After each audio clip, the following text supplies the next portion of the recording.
What's up, everyone? This is Soul, and this is another episode of Leak Season, where I take the most well-written things talking about the next expansion, and I roast them because that's what they deserve, and that's how they deserve to be treated. So, if you don't mind, like the video, subscribe for more of the juice, and we're going to get right into it because there are 9 leaks to cover today. Hopefully, I'll be able to go through them very quickly without too much commentary. And let's begin with World of Warcraft Void Tides by Ragnaros Was Right. So I work at one of the studios that helps creating materials and promotions for Blizzard, and I'm mad, so here is what you want to know. Very credible. Next expansion will be called Void Tides and will take place at the Maelstrom, right? The center, kind of center of Azeroth. The entire Maelstrom, together with Khazam and the Lost Isles, will be completely reformulated together with the creation of a third island next to the Maelstrom. So it is the Maelstrom. You got Khazam, you got Lost Isles, and then another island. I guess those are the zones or something. The Void Lords are corrupting the Elemental Lords. Shadow-touched elements here. A lot of Shaws too. A lot of Shah. That doesn't seem right because, you know, the Shah was a very Pandaria specific thing. I guess, like, you know, while, yeah, it's not like Pandaria moved or anything, but somehow Shahs, like, got over there as well. 4 new races, 2 with a pre-purchase, such as the Jinyu for the Alliance and the Hosen for the Horde. So there's this big obsession with the Jinyu and the Hosen. It's like, we're not going to give up until they finally do it. And then I was right. Yes. And the other 2 are likely to. What kind of leaker are you, dude? They're likely. If you're leaking, you know. But it's likely to be Broken and Ogres, but at a much later date. So emphasis is on having factions that are. I don't really buy into this idea.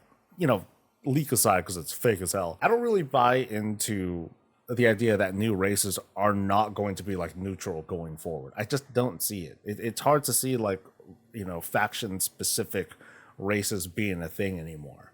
You know, we're trying to move away from that. And so why would we have these sorts of things unless, I guess, there's going to be like new Alliance Horde centric storylines or something like that. 1 new class, a Witch Doctor.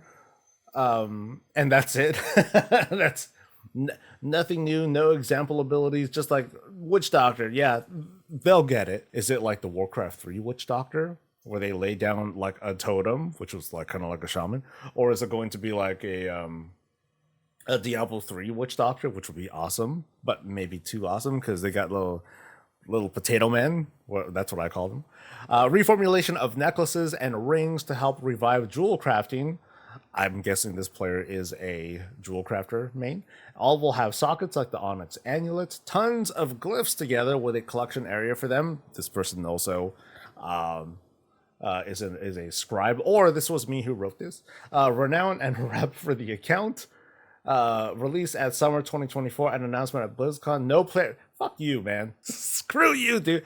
This dude's talking right at me. No player housing. I love how some leakers point this out. They point out not what is going to be in, but what's not going to be in. Just to be like, suck it, Soul. This is not a bad start because we've had far worse starts. Last week's was traumatic. It's traumatic enough that I remember the leak from last week. Anyway, we're moving on. World of Warcraft Odyssey by Promo. Apparently not a pirate, but a seafarer expansion. Totally different. Set sail on a breathtaking adventure in the all-new World of Warcraft expansion, Odyssey. AI. Explore the open seas that stretch between the Eastern Kingdoms and Kalimdor, where untamed waters and uncharted territories await. Take command of your destiny by building and customizing your own ships, designed for both grand exploration and fearsome battles. Okay, so we have one of these, like, either written by AI or, oh my god, I'm the person who writes these sorts of statements. You know, no one at Blizzard knows who I am, right? But beware, the oceans are not empty. Yeah, because it's full of Water. Dive into thrilling PvE encounters as you hunt and conquer menacing sea monsters that lurk beneath the waves. Challenge your wits and might in epic PvP ship battles where only the most skilled captains will emerge victorious. Okay, this would come out rough. You're gonna have PvP vehicle combat. That sounds like a pretty lofty feature. That sounds pretty heavy in my head. I'm imagining, like you equip ships with stuff, they move around, they kind of like need to go onto their side so they can blah blah blah with the cannons on the side because you don't really have that up on the front. One thing that I haven't seen, we haven't seen anything that tries to like rip off of like One Piece or something like that. I don't know how that would work at all because I haven't really watched it. Enough of it. Yeah, none of that energy. But let's see. This might be a little bit different. As you chart new horizons, rediscover the world you thought you knew. The revamped old zones of Tanaris, Stranglethorn Valley, South Shore, and Ashara have been meticulously updated, offering fresh challenges and treasures for the intrepid explorer. I want the Pleasure Palace to be like a thing, to be usable. Make it a dungeon. That'd be kind of like wild. Venture even further into the unknown with a perilous voyage to the Isles of the South Sea. Uncover ancient secrets, face mythical creatures, and forge alliances with enigmatic island dwellers. Achieve new heights as you reach the elevated max level of 80, unlocking a new trove of skills and class abilities that will redefine your hero's journey. Engage in thrilling dungeons and conquer imposing raids, each with their own unique challenges. And this is nothing. Yay, oh my god, there's going to be a raised level cap and skills and abilities. Holy shit, there's going to be dungeons, but not just dungeons, raids. I'm convinced this is like an AI thing. Get ready to hoist the sails, rally your crew, and set forth into World of Warcraft Odyssey. Your destiny awaits, and the seas have never been more perilous or promising. Will you rise to become a legendary captain of Azeroth, or will you be lost to the depths of history? The choice is... I can't even do the raspberry thing. Under the presumption that this is like an AI written thing, like, man, that's so... This is what I would call uninspired. Come on, man. This sounds like... You know what this sounds like? A patch. It just sounds like a little patch where you explore like this little thing, and yeah, this doesn't really like tell me anything. Come on. Next we have by Fit Pandarin, World of Warcraft Awakening. The first hey, this is different. So the first Classic Plus expansion. Haven't seen a leak that covered Classic yet. So it's a Classic Plus expansion that's $50. I don't know, man. The whole idea is a what if the Dark Portal didn't open after Vanilla. Chris Metzen is the main head behind the project. It's gonna... Why are these numbered up? It'll reuse assets from BC Wrath Cataclysm to maintain the visual aspect of the classic era. Or they could just make new stuff. Wait, you're gonna reuse stuff and you're gonna charge $50 for it? Greedy ass Blizzard. No, I don't see why they can't just, hey, let's just make new assets but in the old style. That'd be kind of cool too. It'd be a retro sort of thing. New models will look like the reawakened Phase Hunter mounts. Okay, 60 to 70. Okay, without new content, Hygel and the Emerald Dream will be new zones. The idea is to finish the various vanilla questlines that were lost in time with the arrival of the Burning Crusade. High Elves and Ogres are the new races, respectively, for the Alliance and Horde. The first raid tier will be against the Scourge. Cataclysm Classic will happen after Wrath. You can consider me a liar. See you on November 3rd. I don't think you're a liar. I think you're delusional. Cataclysm Classic. Okay, why even mention Cataclysm Classic? Actually, this is like wait. Hey guys, you know what's going to happen after Wrath? Cataclysm. Really? I could have swore it was going to be BFA, because, obviously after Wrath, it really should have been Battle for Azeroth. From Grudel the Orc, we got Throne of Lordaeron. Ooh, this guy did follow-up posts too to back up his cred. All right, Throne of Lordaeron. Someone that I know, of course, and work for Blizzard, told me what 11.0 is all about. I don't know if he was trolling me or not, but here is what he said. The next expansion is named Throne of Lordaeron. Chris Benson is the main head behind the project! Someone that I know. So without having read this yet, I'm not sure if this person's going to be like overly descriptive off of just like, third hand, second hand information, but let's see. I think that's a flaw that I've seen a lot of. It's like, oh my god, here's what this person told me, and then they kind of come off as if you're reading the back of the box or something like that. Anyway, synopsis: as the injuries of the Horde and Alliance war continue to heal, a new threat escaped from the past. A new threat escaped from the past, launch a full assault on the coasts of Lordaeron. The Syndicate, believed long dead, is back and stronger than ever. This time, Lord Aiden Paranold will receive what he truly deserves: the throne of Lordaeron. The players, under the guidance of Thrall, will need to put an end to his dream of domination once and for all. Why Thrall? It's like, it's very much like a human / Forsaken sort of thing. But now let's have Thrall. Let's just like just thrust them in there. Hey, because the key arts, who else is going to do it? Certainly not the Blood Elves who live on the same continent. Certainly not the Alliance either, who kind of live nearby. So the main villain is Aiden Paranold, who was resurrected by his sister and brainwashed to serve his father. And then there's Bev Paranold. I don't know if that's like fiction, total fiction, or not. I've never heard that name before. Sorry. Who's a mage and a necromancer. She seems loyal to him at first, but plots to overthrow and replace him. Adranaxes, a cruel and merciless Nathrazim. See, here's like where I kind of like start picking at it. It's like the weird kinds of descriptions that this person is being told secondhand. Anyway, after the fall of the Legion, Adranaxes has become Lord Paranold's right hand, but Adranaxes has, so hard to pronounce that, but he might have his own agenda. Gruk Jin, a jungle troll, and Hakar, the Soulflare worshippers who made a pact with Paranold.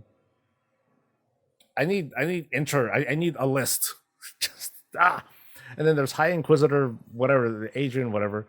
A portion of the Scarlet Crusade, the Scarlet Conclave, will pledge allegiance to the Syndicate leader to drive the Forsaken out of Lordaeron. All these bad guys from the Dark Alliance, the Guild, Dark Alliance. Oh, okay. So this is like the Evil Alliance, or something like that. Cool. So a bunch of revived bad dudes happens to have a troll, like a troll a group, just a bunch of rando bad guys that are being put together to make like the anti-alliance. New content includes the revamped Eastern Kingdoms and Kalimdor and 7 new zones. So Quel'Thalas, Kazan, Zuldair, Crestfall, Island of the Dr. Lapids, Gilligan's Isle, and Baelor, the hidden stronghold of Aiden Paranold himself. Oh my god, exciting! They're gonna revamp all the continents, plus 7 new zones. The story. Okay, now we're getting the story. Okay, the story. Thrall felt a disturbance in the elements. Wait, synopsis? The story. Investigating, he discovers that the treacherous Aiden Paranold has returned and is the culprit. After having rebuilt your world and stop the new Syndicate attack with the help of Thrall and the Ravenholds, you'll have to fight the Syndicate in his new strongholds. In that whole list of zones that... So, like, all of a sudden, like, the Syndicate is like this suddenly empire in all these different zones. Okay. Explore them with Thrall for the Horde or for the Alliance, again Greymane, an old enemy of Paranold, and you'll discover how Aiden Paranold, long thought dead, has survived and escaped. But then, wait, long thought dead has survived and escaped. Paranold, but he was resurrected and brainwashed. But no, he was dead and survived. Something. He survived via necromancy and escaped, and who are his new powerful and dangerous allies. As the story progresses, you'll meet many old and as of yet unseen characters like... Wait, is this someone else's name? Am I just like losing names because there's Aiden, and then there's Aiden, and... Oh, okay, main villain is Aiden Paranold, and then there's Aladdin. I'm sorry. The names are so effing similar. Are these real people? Or no, not real. You know what I mean. Are these actual characters that we just don't know about? Because if they are, what a terrible family. Hi, Aiden. Oh, hi, I'm Aladdin. Okay, so as the story progresses, you'll meet a bunch of all of yet unseen to me at least, and discover what happened to them after the Second War and how Aiden Paranormal treachery affected them. Level cap of 80, a new playable race class combo, and what is that? It's not. We're not even going to share it. We're just gonna leave it to you. Sail the sea and fight your enemies. The new functionality. The new functionality. The boat. The player will receive a new kind of mount that will not only allow them to cross the sea and reach the 6 new zones, but will also have a fight option. The players will be able to customize their boat and its weapons depending on their faction reputations. With the boat, you'll be able to fight the Dark Alliance Deadly Fleet or in PvP, another PvP boat thing. A series of quests in Quel'Thalas that will allow the player to become a sailor. As Quel'Thalas, so like folks in cultures are like, nah, let the elves do it. What do we know? We've just been sailing for like, centuries and all that stuff. No, let's let the elves handle that. Repair the old world with the same technology that allows adventurers to see how Theramore appeared in past and return to the present when asked. The whole world will be fully revamped without erasing the old world. That's something that I think we can all expect at this point with current tech. World of Warcraft Throne of Lordaeron will offer you a massive revamp with redesigned, rebuilt, and a fully flyable Lordaeron with Gilneas, Undercity, and Silvermoon, which will be rebuilt in all of its former glory. Now, if they were to like redo Silvermoon into something that looks similar to, oh god, what is it called? Not Nighthold, Suramar City. Oh, that would be, mwah. That would be truly inspiring. I would love that. Just imagine like zipping, flying like through the spires and all that stuff. That'd be like sick. Anyway, Quel'Thalas will now be part of the Eastern Kingdom's continents. Azure Mist Isles will be flyable too. They get it too. Yay! Dragon Riding will be available everywhere. Kind of expected. Suramar and Stromgarde will be available for the Horde and the Alliance. So they'll be available, but you'll have a major role in the rebuilding. Okay, so we're building there, I guess. Under the constant attacks of the Dark Alliance, you'll need to collect, I guess, a lot of supplies and repel the assaults of the enemy to rebuild cities that will be available account-wide. Okay, so there's going to be cities to protect or build up or whatever. That's something that scratches my itch. It's like, ooh, bases. Like not exactly player housing, but it's like, a thing to develop and build on that isn't just my character. I know that it's pretty superficial and all that, but I tend to be like, I tend to get excited about I get excited about that sort of stuff. Anyway, for the Horde, there's Brill rebuilt, but without the Sylvana statue. We kind of saw that already. There's the Undercity, Undermine, a new Horde faction city capital, Taraho, Orkalon Horde, Anderhall, and Stonard. Okay, these are like very inconsistent sorts of bases. So it's like, okay, we got like, Brill, that's cute. Stonard, okay, that's cute. Anderhall, kind of a big city. Undercity, fucking capital.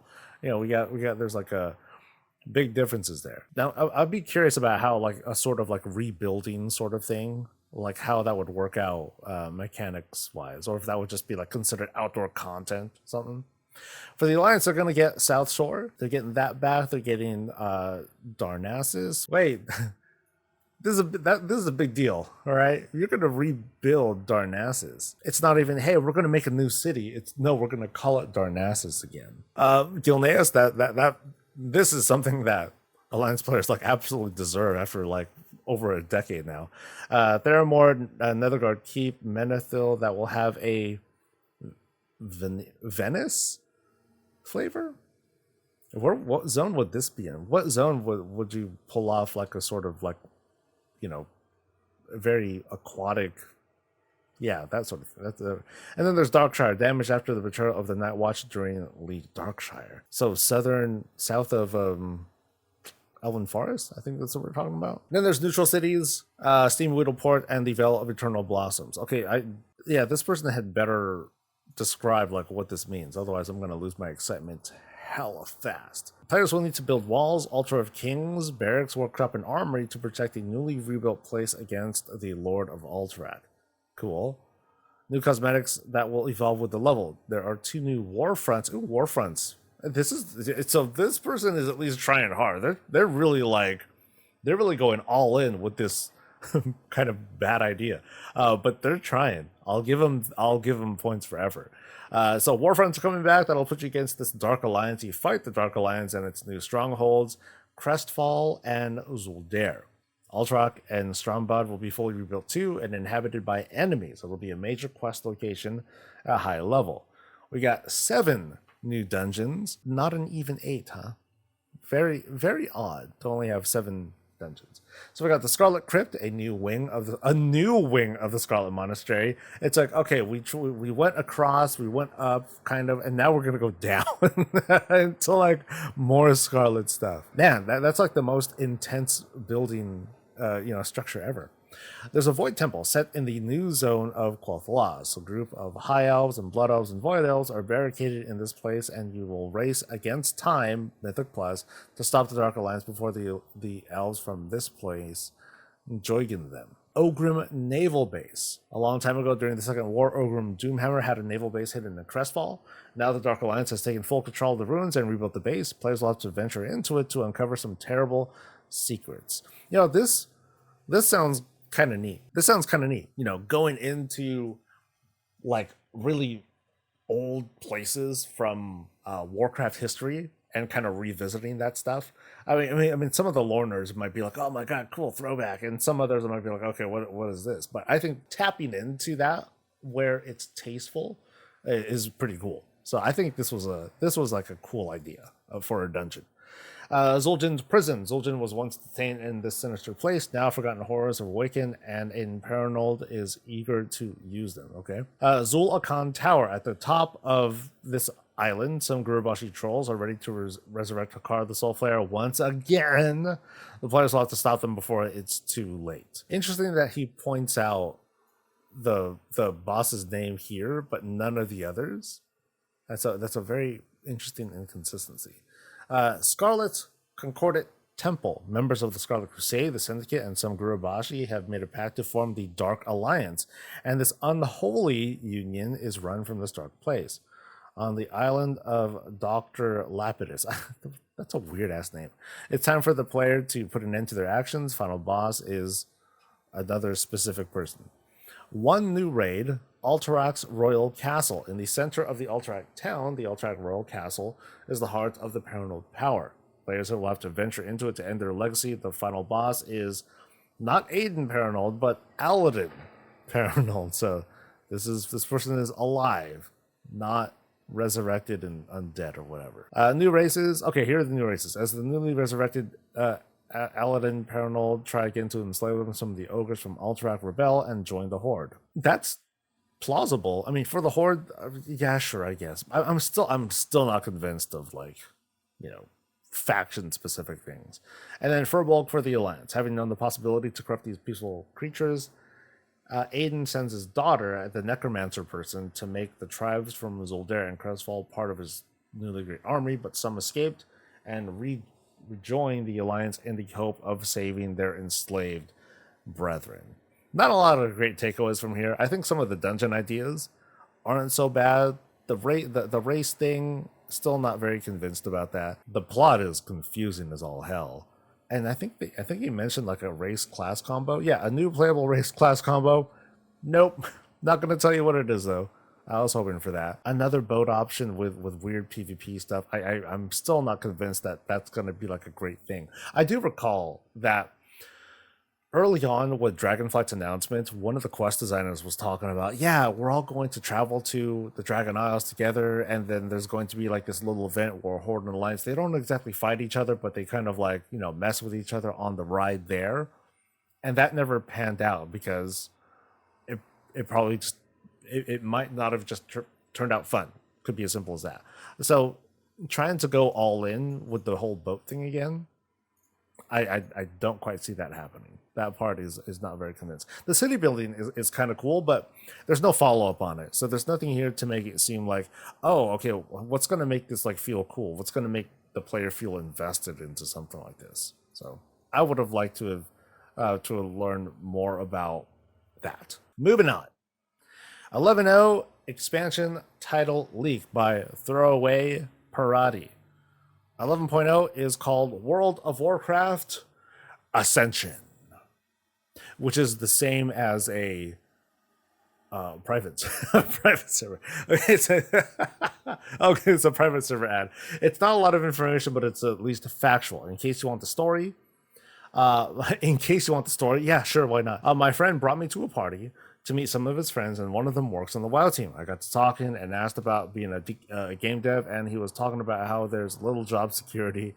Got to add that in. And he's worked on many projects across lots of companies. While explaining past projects, he accidentally name dropped Ascension. I don't know if he even realized. I didn't clarify or ask for more details, but yeah, the next expansion is called Ascension. I don't know what that even means, to be honest, story-wise. Personally, I'm not a huge fan of the name. Maybe it's a placeholder. What do you think? I'll respond after the reveal. I've never heard of... Oh, yeah. Yeah, so you mentioned the private server. It's possible that when he said he worked on Ascension, he meant the private server. Regardless, he worked in something with that name. Like I said, I didn't press for it. So for all we know, it's not even like something that he worked on at Blizzard, because he's worked on many projects across lots of companies. This is almost believable because he also says nothing. He's not really like revealing anything. I would say this is safe. This is a safe leak. It's like, hey, you know what? This is what I heard. I have no idea what the value is of it, but this person happens to be a Blizzard developer, and we're at a party. Maybe he drank a little bit too much, something came out of that, and here we go. So I'd say that this is one of the more plausible things that I've seen, but it also tells me nothing. So it's like, oh my god, you got the name.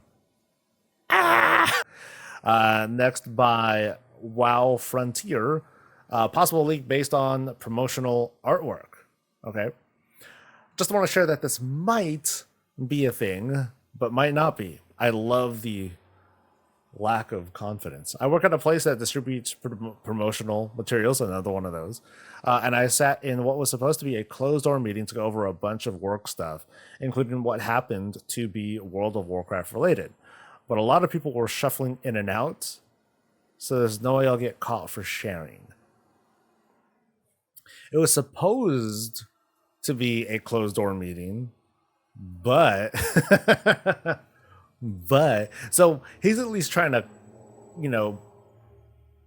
kind of like 3D, 3D chess, 4D chess cover his ass by saying, okay, I'm gonna share some stuff, but I'm not gonna like actually, give pictures of whatever. Okay, I saw 3 screenshots that resemble key art. They showed an orc, a night elf, and a cool Tyrian in each, and we were close up enough that I could at least tell they're not meant to be characters we're familiar with, so they're generic dudes. Okay, but the background was the most interesting part. Behind each character was a different environment. Behind the orc was a kind of rough terrain, not quite the Barrens, not quite the Grand. Behind the Night Elf was definitely out of Ashenvale. It was dark and foresty. Behind the Kulturian was a lightly forested area like Drustvar, but also included in the background was a sort of structure. Oh, the orc was leaving or walking away from a kind of fort, but it looked more plain, no spikes or anything. So, what comes to mind? I forgot the name of the place, but in Ashenvale, there's like a horde base or whatever. That's just it's vanilla, so it's just wood. So I'm thinking along the lines of like that one base, or oh god, there's this one fort over in Arathi Highlands. There we go. Far to the east, there's like a fort kind of place, and I think that's the kind of plain sort of thing he's talking about. So anyway, the Night Elf shot was too dark, but you could easily see some lit, rounded windows on some sort of building, and the Kultiran picture showed a house straight out of Kultiris. I won't be surprised if these are just generic updated promo shots for us to reproduce, and nothing specific is ever going to be shared down to me. These could easily have their purpose later altered to be pics that you could see on signage at BlizzCon, at a BlizzCon event, and you'll see these pointing out where the bathroom. You know what? This is kind of plausible. Okay, but the slides gave off some serious homesteader guild, player and guild housing vibes. I'm really curious to see how it all turns out. So kind of like this one, the title leak. Well, this one like doesn't say anything. This one says like a tiny bit more, just a tiny bit more. But I don't remember too well. But there's all sorts of different signage that you see throughout BlizzCon. Like some of them will just kind of direct you to like, hey, here's where the bathrooms are, or here's what the food is, like just signage, that can point out anything. Hey, here's WoW artwork, here's this, here's that. The one thing that makes this kind of sound like it's not that would be if this person only saw 3 screenshots and they were all World of Warcraft related. If it was just going to be like basic bathroom signage or whatnot, I'm sure that, well, I don't know if the WoW team like would make their own somehow or just print their own shit, because I think that's what they would do. But if they're just having this sort of stuff if they're not going to be making a lot of them, okay, I'm getting caught up on this one. If they're not going to, if this was just signage, I think they would just make that in house. They have printers, they got Kinkos, whatever, and it's not revealing anything important, so it's just like that sort of shit. But this went out to supposedly, okay, it didn't. Let's just go with that. It went out. It's supposed to have gone out to like some company. So this one's not bad. This one got me thinking, but it's full of shit. Well done, but totally wrong. Let's move on. Okay, so this one's different. Scarlet Expansion Leak Part 1 Cinematic Transcript. Okay, so this is apparently a leaked script from the major cinematic. So no descriptions really. Oh, actually, no, there's something there. Yeah, same person. Okay, so color for visibility. A slightly raspy but deeply resonating voice starts quietly narrating. So I'm not quite okay. Cool tears. Cut to a scene with Dalen shouting orders. Gilneas getting Greymane climbing atop a big clock tower. Stromguard, Stormwind, our Lordaeron. Blackrock orcs are attacking nearby civilians and old store. So past stuff.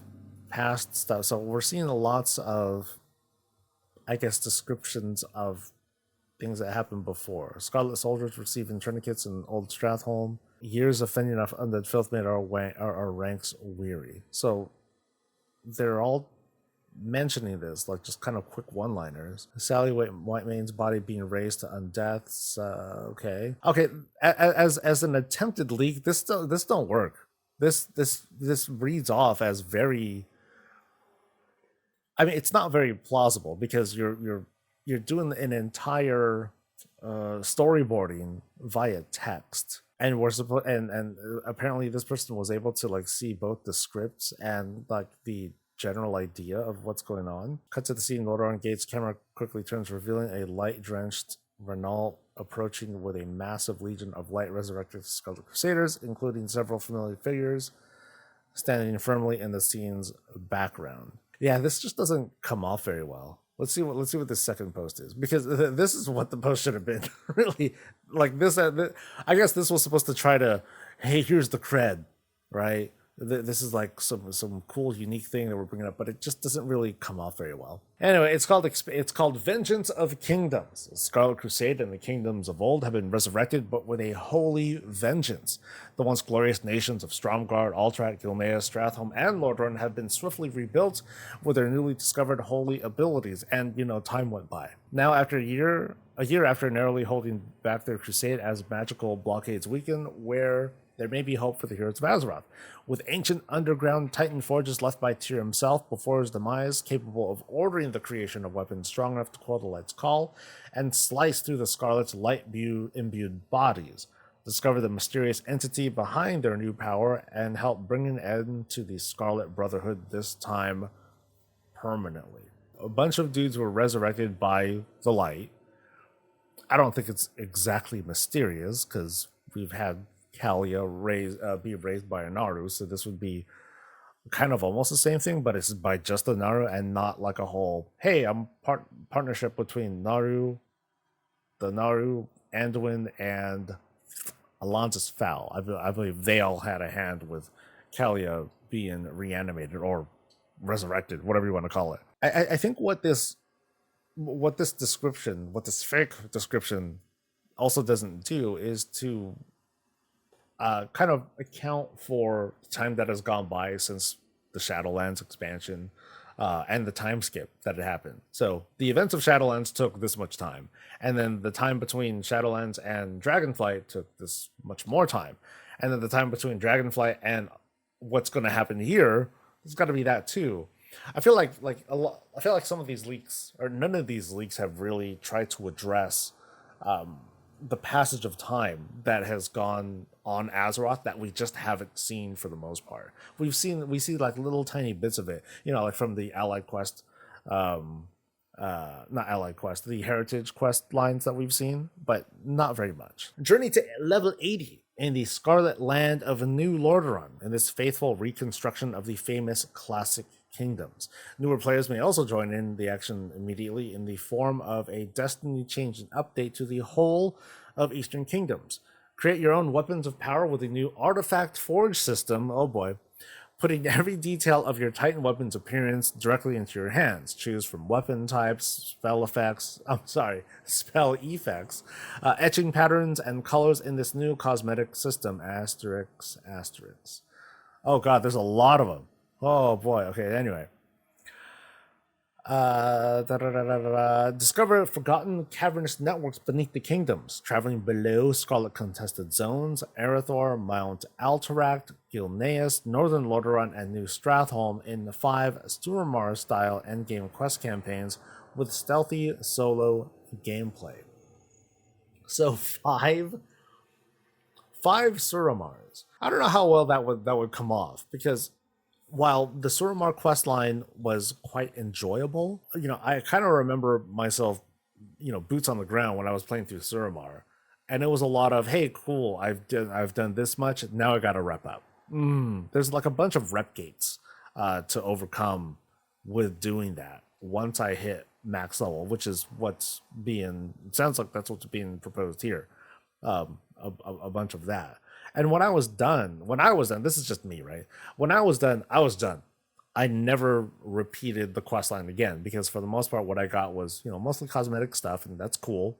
It would have been like kind of a bummer if it was like, okay, you got to do this so you can access like the mythic stuff. I mean, okay, that was kind of a thing, but you know what I mean? It wasn't required for player power. So I just didn't bother doing it again, because I'm like, okay, I've had my time. Delve into a horde of brand new dungeon adventures, finding many familiar and some never before seen locales. Every zone of New Lordaeron is also filled with 1, 2, 3 epic scenarios each. I mean, we kind of have that already.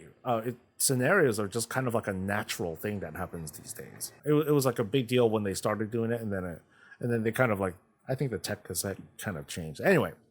Enlist multi-socket gem bonuses and reforging, newly returning facets for customizing your equipment on a journey to unlock new sources of power and defeat the Scarlet Crusade. So going pretty hard on the borrowed power and reforging. Okay, that's gonna get people to be like, oh man, I really hope I get this one. I really want to get reforging back. I really want them to say, yeah, we're bringing it all back. We're bringing back defense rating, hit rating, expertise, arm pen. Let's go. Relive beloved classic battlegrounds, Arathi Basin, and Alterac Valley, now as an official part of the open world in bloody PvP only quests and battle hubs for the warriors at hearts. Oh, that's dead. I don't think that would work out. I mean, it'd be kind of cool to see, like, not Arathi Basin. That's just like, yeah, that's very small. You just kind of like, you dragon right through that real quick. Right? And Alterac Valley would be kind of neat. Having it be like outdoors and with dragon riding in mind, I don't quite see how that would work out to be great. Unless they disable flying. Which if they do, they might as well just keep it as a battleground. 2 things that players are itching for.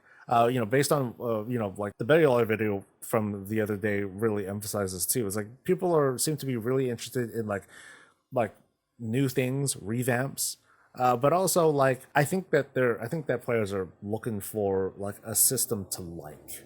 Right now, we've gotten a bunch of systems in the past, borrow power, that they don't like, that people just kind of move away from and abandon after a while. I think we want something that people can build up and keep, that'll actually follow them outside of, the zone or the expansion. From Askill, who actually posts a lot.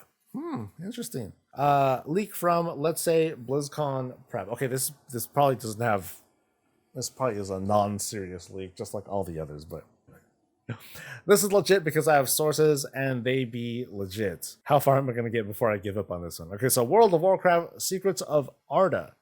Hello, valiant adventurers of Azeroth. We are thrilled to lift the veil on the next epic chapter for World of Warcraft, Secrets of Arda, SOA. We know how much you love epic storytelling, so we've turned our eye towards other inspirational sources.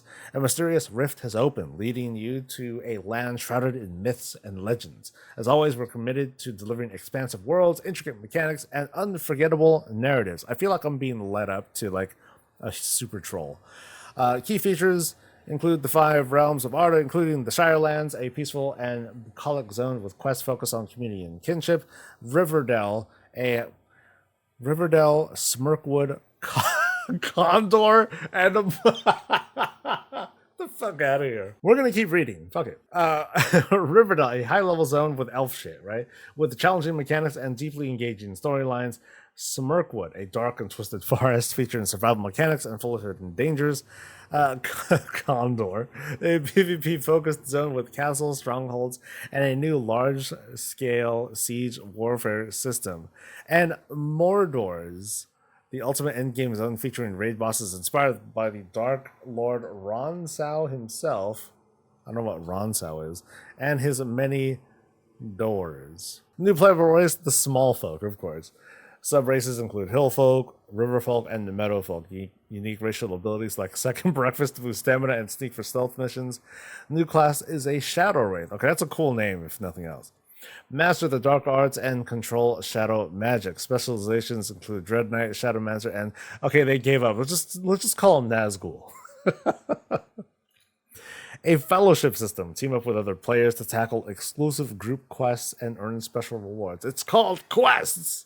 Share unique resources and abilities within your fellowship. A new crafting mechanism called the Elven Forge. Craft legendary weapons like the Stinger Dagger and mythical armor sets such as Froyo's. Froyo's. Froyo's mythical chainmail.